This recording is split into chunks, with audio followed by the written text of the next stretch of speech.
Hey, Kathy, you got time to talk? I just checked the warehouse area of the company. I noticed that your car was parked there, but a whole bunch of other cars. What's this all about? Good morning, Laura. Sorry about that. I forgot to tell you about that. I will be borrowing that open space behind the warehouse for 10 days. Just so you know. We're friends from our kids' school, so I figured it was okay. You don't mind, do you? Just 30 cars for 10 days. It's not like you're using the space anyways. Excuse me? I really don't know what you're talking about. I talked to the office manager who oversees the property. You told him I gave you permission? You got him to open the gate and just drove those cars in. Are you out of your mind? I never gave you permission to do that. I was planning on getting your permission later on. Anyways, you're the president's wife. I don't see a problem. We are friends after all. Just let me use it for free. Just for 10 days. It's just an empty lot. It's not being used at all. So, what's the problem? Just because our kids go to the same school doesn't mean you can just bring your cars here and park without permission. And this is a weekday? And you bring 30 cars in here? What's this about anyway? Well, okay. You know my son. Well, his team won the basketball championship last week. Well, in order to celebrate this victory, we decided on a 10-day trip for all the kids and parents. Since it's almost winter break, it was perfect timing. We plan to take in various basketball games and do a little sightseeing. It will be a blast for sure. The kids deserve it. What's that got to do with me? We chartered several buses for the trip, which leaves from City Hall. But during the week, the place is really crowded. The parking area around that place on a work week is just awful and expensive. I have to find a spot for everyone. Like I said, this is a 10-day trip. And everyone has a lot of luggage. You know. The parking fee is highway robbery in my opinion. Then it hit me. I remembered that your company was nearby and you guys had that open space by the warehouse. I'm sorry? Are you really being serious? I can't understand your reasoning. The place is walking distance from City Hall, and besides, you're not using the area anyway, so I figured. Our kids go to the same school, and we know each other fairly well. So I was sure you would help us out. You're way out of line. You can't just leave 30 cars here without even asking me first. And for your information, that area is currently being used. The cargo trucks come in regularly. We need that area to park the trucks and store the cargo. Those trucks are going to be coming and going all week. It'll be full by the end of the day. I can't allow you to park there. It'll disrupt our business. Hey, I got an idea. Why don't you just close up shop while we're gone? Problem solved. Your place isn't some big corporation. Closing for 10 days or so wouldn't make much difference. And what if it goes bankrupt? Nobody would care. Huh? Oh, I'm so sorry. I really should have said that. But it's true, isn't it? Yeah, whatever. Just get those cars off our property right away. This cannot stand. It's business obstruction. It's too late for that. We're already in the bus and on our way. I'm sorry, but we can't return now. Please just give it up. I mean, it's just for 10 days, for God's sake. We'll be out of your hair in 10 days. Have you totally lost it? We're not in this business for fun. This is a legitimate business. Come on, loosen up. It's just 10 days. We'll be back before you know it. Have a little patience. Oh yeah, that reminds me. Your husband's company has connections with the company my husband works at, right? If you even think about getting those cars towed, well, I'll have my husband terminate all accounts with your company. Huh? Are you threatening me? Take it however you like. Okay, so make sure those cars aren't moved. See you in 10 days.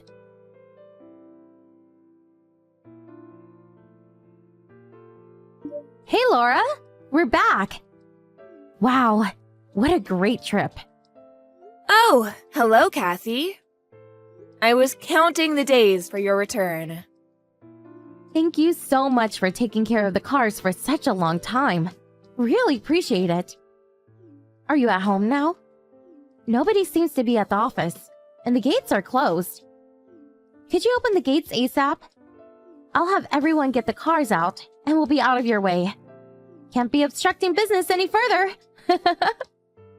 If you want the cars released, you're going to have to pay $40,000. Huh? $40,000? What are you talking about? I'm talking about the cost for leasing out the space next to our warehouse. Due to the disruption of our business, this unauthorized parking of 30 vehicles in our warehouse area, you are insured for such damages, I hope. What? You're not serious. Do you expect me to pay? But you allowed us to use that space for free. I never said I would let you use it free of charge. You and your friends just drove right in and parked. You never even asked for permission. I never once gave you permission. I will have you pay for the damages to our business. It's just parking. So what's this $40,000? It would have been cheaper to park at City Hall. 10 or 20 bucks a day tops. Okay, I'll give you a brief summary of what this amount entails. When the delivery trucks came in, we had no place to store the goods, so we had no choice but to use the employee parking area. The employees were forced to park their cars at a nearby parking facility. That cost was $40 a day times 25 cars times 10 days. That's $10,000 right there. In addition, we were forced to lease the space for all the cargo we couldn't fit in the warehouse area. We had to lease a storage area across town, only place we could find at the last minute. So the cost of that storage area, the moving cost and labor cost for moving the stuff. We also had to lease the trucks and the forklifts. But still, we weren't able to fit all of it into the storage area, so there's damages for that. Oh yeah, and the parking costs to our clients. Did I mention the security we had to hire to watch over the stuff in the storage area? The total adds up to $40,000. Because you went ahead and used that area without permission, it put our entire business schedule into turmoil. We ended up having to cover various costs that we would not have encountered if that area was open. That's what it's used for. I expect this amount to be paid ASAP, or the cars stay put. Huh? How am I going to pay $40,000? I told the other mothers that you would allow us to use that space for free. I can't very well ask them to pay now. Oh, really? You know what? I contacted the club your son belongs to. They tell me you charged each member $50 per car for permission to park on our property. Is that right? Oh, well, you know, I was just, So that's $50 a head, $1,500. Nice. Does that mean you charged them $50 to park here? But then insisted that you park for free? Nice pocket change. Huh? No, you got it all wrong. I would never sow such a thing. I was going to give all that to you once we got back from the trip. Then why did you insist I let you use that area for free? I have that line conversation saved. I could send it to you if you'd like. I was just joking around. Can you even take a joke? Do you really think I would con the other mothers for $1,500? It was all one big joke, that's all. Oh, really? It was all one big joke, huh? Of course. Come on, Laura. Do you really think I was serious? Do you really think you'll be forgiven if you say it's all a joke? Huh? If you consider this all a big joke, You're more devious than I realized. With your stupid little joke, you caused this company $40,000 in damages, and I expect you to pay it in full. And that $40,000 is only an estimate and doesn't even come close to how much business we lost in the last 10 days. It's actually more than $40,000? Of course. Our business was disrupted for 10 full days. Do you know what that means? Our employees ended up doing overtime because of the schedule change. We spent hours locating a suitable storage site. If you put into consideration the overtime and labor costs, it would be more like $60,000.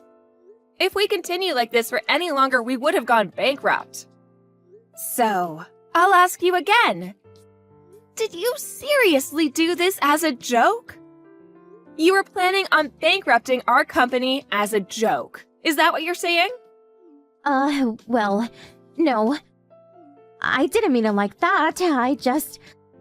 That was never my intention. If you, Kathy, have no intention of paying, I will draw up an invoice to your husband's company. Is that okay with you? You did say if I didn't allow you to use the space, you would get your husband to terminate our account. Do you remember that? Because you said that, I have no choice but to conclude that your husband's company is a party to all of this. No, please. I didn't mean that. My husband's company had nothing to do with this. Please leave him out of it. But you threatened me. You said you would get your husband to terminate our account with them. And now you say he has nothing to do with this? Now, I could laugh at that joke. Really, it's no joke. This is not a joke. I'm sorry. Please, calm down. I'll pay. Okay, I'll pay. I will do something about it. I'll pay. So, could you please open the gates and get the cars out? The other mothers and their kids want to get home, so please. I'm sorry, I can't do that. Like I said, if you want the cars released, you must first pay up. I don't trust you, to be honest. You may just up and run. How could you do that? It's like you don't trust me at all. Besides, our kids go to the same school. I consider you a friend. Do you really think I trust you after what you pulled? I feel sorry for the other mothers, but I can't open those gates until you pay for damages. Please, you can't do this. What am I going to do? What do I tell the other mothers? Everyone has a load of luggage. What do I tell them? Please, open the gates! Please! When I was frantically asking you to stop, you completely ignored me. Don't you think you're being a little selfish? You almost ruined our company. I'm sorry. I was in the wrong. Please forgive me. I promise I will pay for the damages. Just let me get the cars out. I'm sorry, no can do. Call a cab for the others, they'll be okay. I have an early morning tomorrow, so I better get going. Goodbye. Please wait. Don't leave me hanging. Please. Sorry. Good night.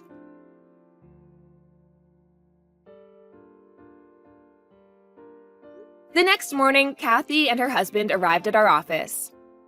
They both profusely apologized for the harm they caused and for using the space without permission.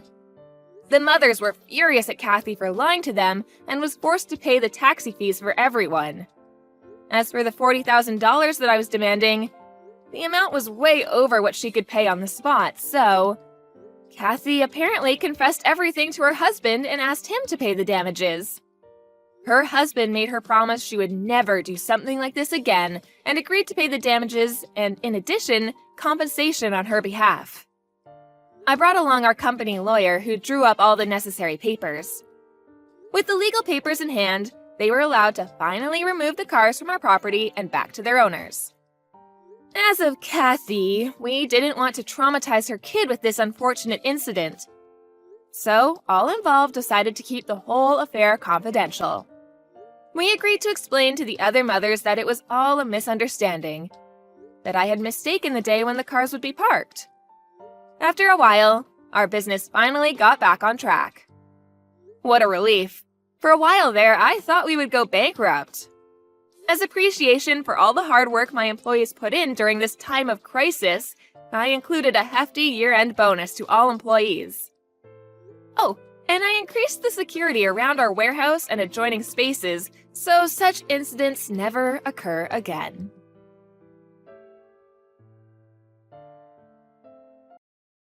Ross! Did you go into work on your day off again? Man, you gotta be kidding me! Are the wages at your crummy factory job really that bad? So you gotta keep going in when you should be at home chilling? Sucks to be you! I, on the other hand, am a manager at a world-famous major company, respected and admired by all. I'm so grateful I went to college. Best decision of my life! It's a weird feeling to be so far ahead of my big brother in life, but I guess you get out what you put in, huh?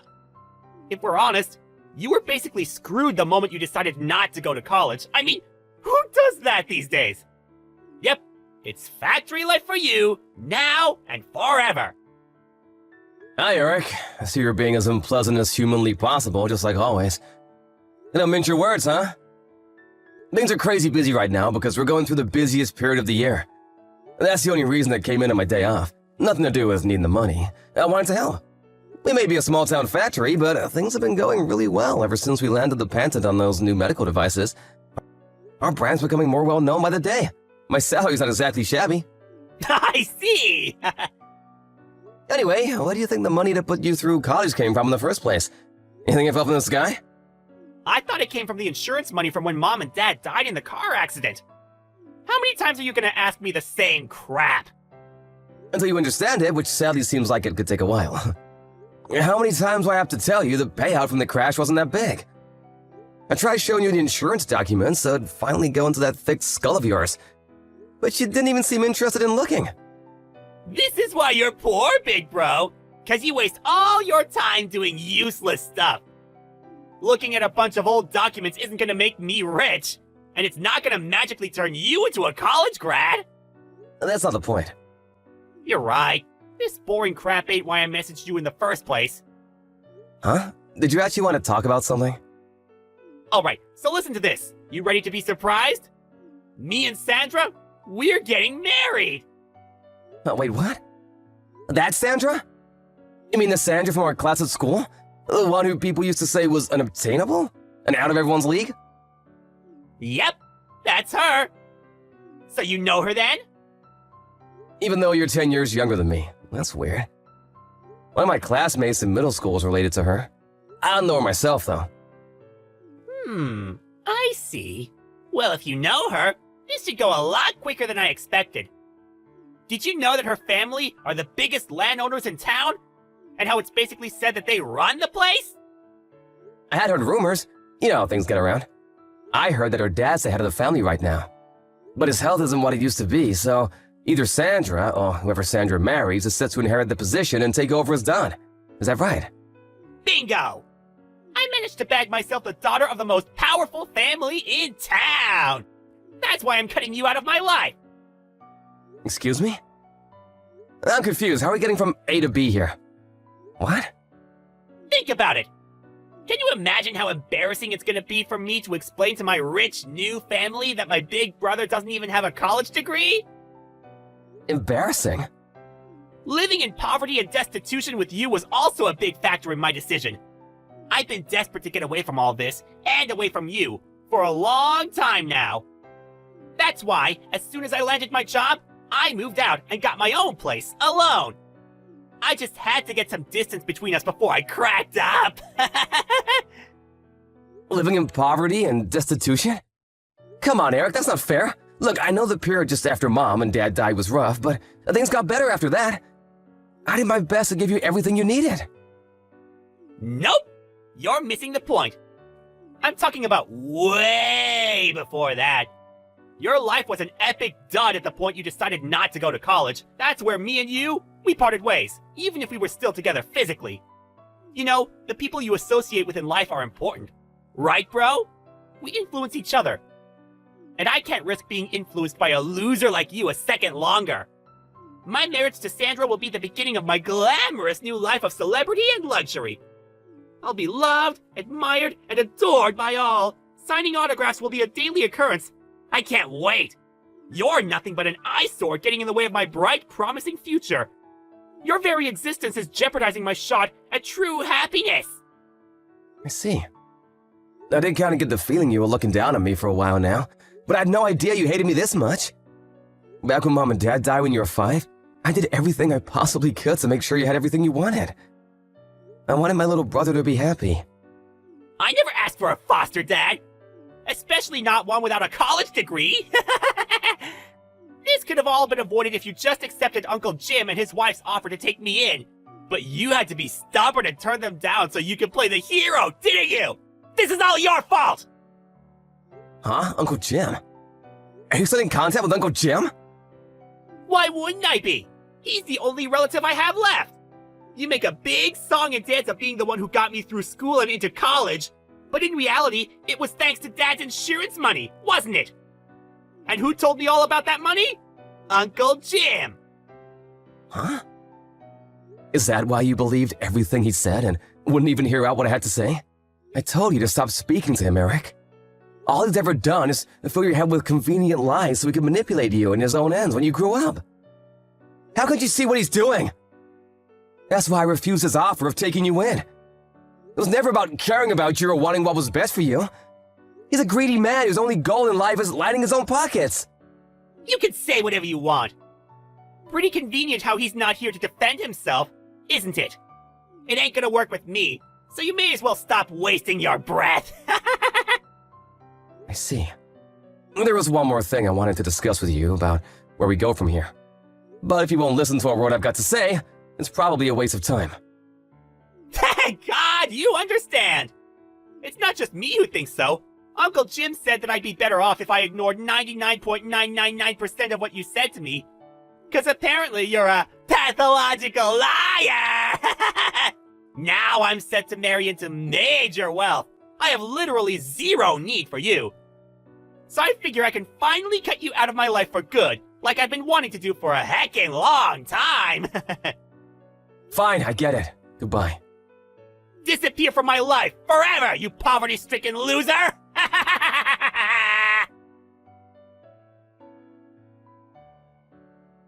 Hey, Ross, you got a minute? Good evening, Ginny. How's it going? Is this about what we talked about before? No, it's about something else this time. Have you heard about your little brother's engagement? Huh? Oh, that. Sadly, yes, he was bragging about it a few days ago. Oh yeah, I totally forgot. You and Sandra are related, aren't you? I remember hearing that. Yep, you heard right. We're second cousins. Look, Ross, there's something I think you should know about this engagement. What is it? I'm just gonna come straight out with it, no matter how weird it might sound. Your little brother Eric's involved in a plot with your Uncle Jim and his wife. Huh? I happened to see Eric drinking with his friends at a local bar. I think he's a regular there. I've seen him a few times before, too, if I'm not mistaken. Anyways, it seemed like he was celebrating something, and he got blind drunk. I don't make a habit of eavesdropping on people, but he was so loud I couldn't help it. He said some things. I want to tell you everything, but I'd rather do it in person. Can we schedule a meet sometime? You're free tomorrow afternoon? Yeah, it's my day off tomorrow. I'll leave the time and place to you. Alright, thanks, Ross. I'll message you tonight with the details as soon as I've decided on somewhere. Got it. Thanks for taking the time to meet today, Ross. Not at all. I should be the one thanking you. I'm so sorry for all the trouble my brother and uncle have caused you. You haven't done anything wrong, Ross. You don't need to apologize to me. But as for the matter at hand, it seems like the Three Stooges are preparing to put their little plan into action soon. Right. I'm gonna stick to my guns and keep my distance from them just like I declared back then. There's nothing to gain from associating with people like that. Good idea. And I couldn't agree more. They're toxic through and through. I think it's for the best. That means we're gonna be speeding up that thing we discussed earlier, okay? Okay, got it. I'll make my preparations for moving ASAP. Ross! You know something about this, don't you? Answer me! What do you want, Eric? I'm pretty sure I remember you cutting me out of your life. Why are you messaging me? I don't give a crap about that! Don't dodge the question, you chump! My fiancé dumped me because of you! Huh? You mean marriage with Sandra's off the table now? That's what I said, isn't it? Ah! I know you know something about this! Come out with it now! What did you do? Well, you knew it was a tradition in her family for daughters to get their whole inheritance when they marry, right? I wonder if her dumping you had something to do with finding out she had your sights on her money. What? Or could it be something to do with how you, Uncle Jim and his wife were all conspiring behind their backs? To use her money to prop up Uncle Jim's failing company? He's been in the red for years now. Everyone knows he's been desperate for someone to bail him out for ages. You realized from an early stage that if you could just worm your way into Sandra's family line of succession like the honorless slug you are, you'd have a shot at that money, right? Wait, how did you? They all seem pretty likely candidates as to why you're all alone. What do you think? What do I think? I think you're gonna pay for this, you big idiot! Ah! Anyway, Sandra was gonna be my wife! What the hell does what I was gonna do with her money have to do with anyone else? Nothing! It would have been my property the moment we tied the knot! And there we have it, your true intentions. Huh? Or your true nature, I should say. I can't help but feel some responsibility for what a reprehensible scumbag you turned into. Given I played a pretty major role in bringing you up since you were 5, where did I go wrong? Get off your high horse! I don't remember you being my dad! You're just some poverty-stricken loser who never gave me any money! You have no idea, huh? You still think your college expenses came from some magical never-ending insurance fund, don't you?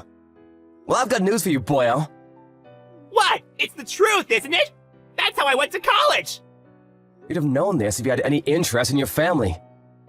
But even while Mom and Dad were still alive, our family never had much money. Huh?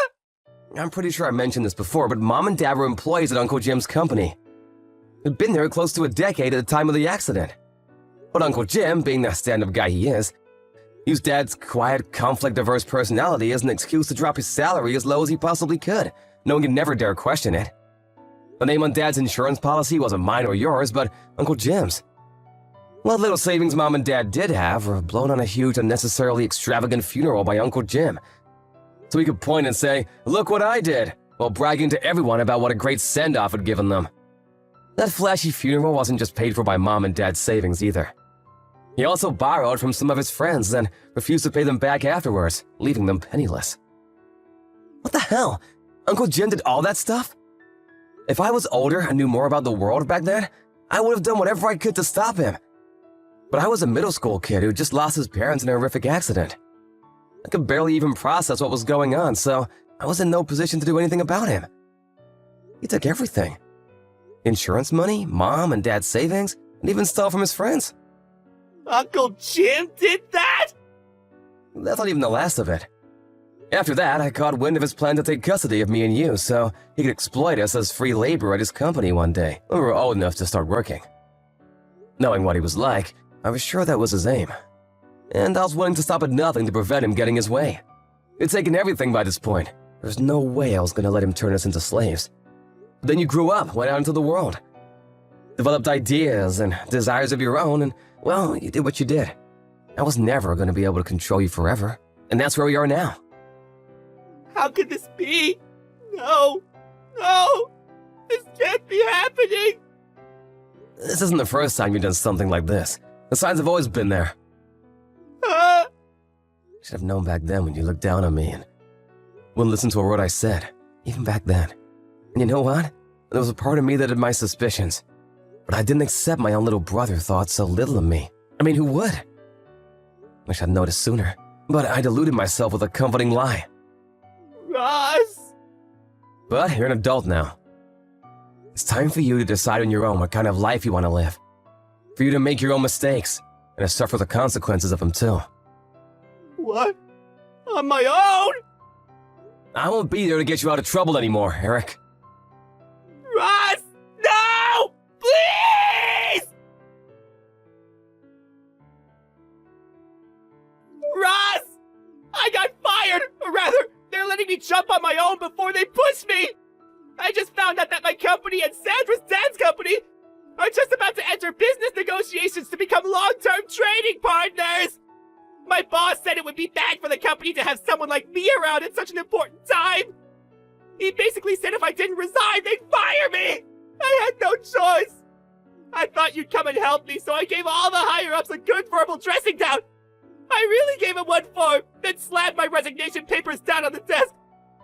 But, Ross, where did you go? When I asked Mavis, the next-door neighbor, she said she saw you packing your things into a moving van over a week ago! She said you also resigned from the factory in town a few months ago! Like, what the hell? Is it true? You never told me that! Ross, please, I'm begging you! Where did you go? Please respond! Help me! My situation is desperate! I'll do anything! Ross! After everything that had happened, I decided it would be best for me and my little brother Eric to live apart and lead separate lives. By the way, while all of this had been going on, Ginny invited me to work at the company she and her friends from college had launched together. And with that, I switched jobs and became the head of their Seattle branch, where I played a major supporting role for Ginny. I'm super grateful for her, and honestly, she couldn't have invited me at a better time. I get reports on my brother from my old friends who still live in town from time to time. Apparently, things aren't going so well for him anymore. Last I heard, he was left with no choice but to move in with his Uncle Jim, whose true nature he was now fully aware of, and his wife in their cramped one-bedroom apartment. But Uncle Jim, being Uncle Jim, he was up to his ears in debt after his company finally went bankrupt of years of teetering on the edge. As anyone could have predicted, my little brother Eric was forced to clean up the mess by taking on the debt repayments. How does he come up with the money, you ask? By working 4 jobs, wow!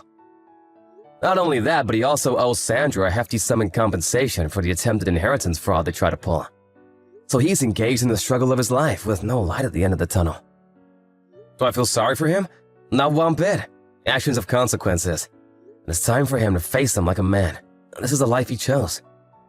As for me, my efforts to forge out a new life for myself are well underway. And I plan to apply forethought and moderation in all things. I'll never be an Eric. And you shouldn't either.